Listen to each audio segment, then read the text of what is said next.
Kita masuk ke informasi pertama. Tribuners, kuasa hukum Nikita Mirzani yakni Fahmi Bahmid mengonfirmasi jika kliennya sedang menjalani perawatan lanjutan di Rumah Sakit Bintaro, Tangerang Selatan. Diketahui jika Nikita sudah dirawat di rumah sakit sejak Kamis 22 Desember lalu dengan didampingi oleh pihak rutan dan juga kuasa hukumnya.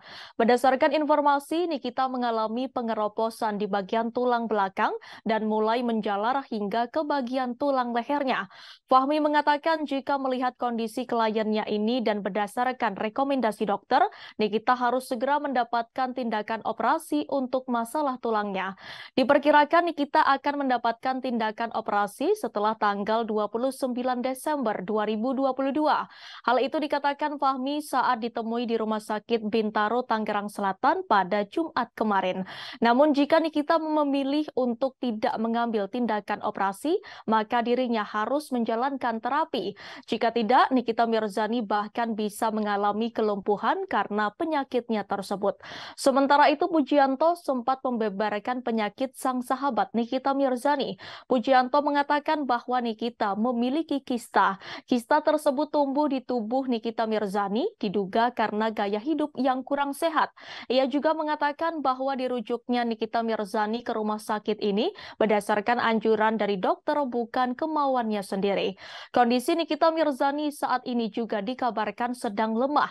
Berbeda dari kondisi Nikita Mirzani sebelumnya yang masih bisa menghadiri sidang lanjutan di Pengadilan Negeri Serang. Pujianto pun berharap agar pelapor yakni Dito Mahendra bisa melihat pengorbanan Nikita Mirzani yang tak pernah absen pemeriksaan. Seperti diketahui, Dito Mahendra 3 kali absen pemanggilan dalam persidangan.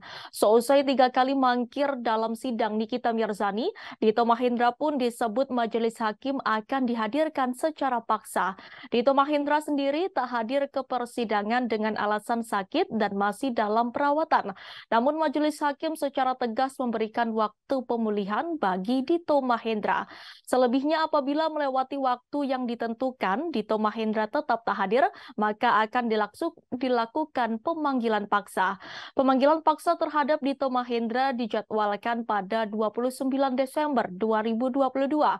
Majelis hakim juga berharap bahwa sebelum dilakukan pemanggilan paksa, Dito Mahendra bisa datang secara sukarela.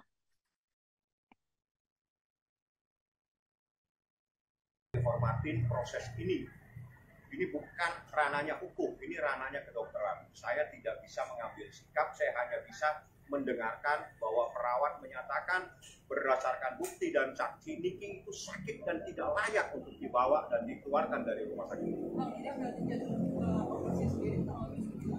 Saya belum tahu operasinya, nanti dilihat karena ini kan terkait dengan dokternya, terkait juga dengan rumah sakitnya. Yang jelas harus segera dilakukan operasi dan ini sangat membahayakan. Bagian punggung aja ya Bang ya untuk operasi. Ya itu pasti ya itu kaitannya dengan leher dan ke bawahnya, ya apakah dipasang pen atau apa, itu teknis daripada dokter ortopedi. Ada Profesor Lutfi kalau tidak salah yang menanganinya dan dia adalah ahlinya di bidang ini.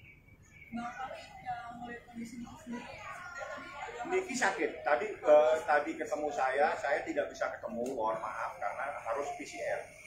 Jadi bukan hanya Niki, semua tidak boleh bertemu karena dia di dalam perawatan dan harus dalam keadaan steril. Ya, jadi saya pun pengacaranya tidak boleh, tapi saya bisa berkomunikasi dengan Niki melalui perawat. Kondisinya dia sakit. Disampaikan kepada perawat melalui perawat kepada saya, Bang, saya dalam keadaan sakit, tapi saya mau dipaksa akan dibawa dari rumah sakit ini sama jaksa. Saya tidak tahu, dia bukan dokter, tapi dia akan memaksa, seakan-akan dia menjadi dokter. Ini tidak benar. Dokter sudah menyatakan dia sakit, hormatin institusi kedokteran ini. Kita bukan bidangnya di bidang ini.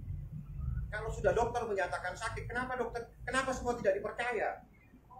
Tapi sampai sekarang belum, karena kami juga keberatan dan perawat juga keberatan kalau Niki harus dibawa. Tidak ada yang mau bertanggung jawab. Siapa kalau terjadi apa-apa? Memang mau bertanggung jawab kalau terjadi kelumpuhan terhadap Niki? Tidak, saya tidak tahu. Yang jelas saya menunggu surat. Dokternya juga akan merekomendasikan surat ini harus saya bawa ke Serang. Dan setelah diberikan penjelasan, mudah-mudahan jaksanya paham. Karena saya katakan ada Kita ini bukan dokter. Kita jangan mengambil kesimpulan, jangan menyimpul-nyimpulkan dan menyalah-nyalahkan. Bukan kewenangan kita. Kewenangan kita adalah urusan pasal per pasal. Terima kasih sudah nonton. Jangan lupa like, subscribe, dan share ya.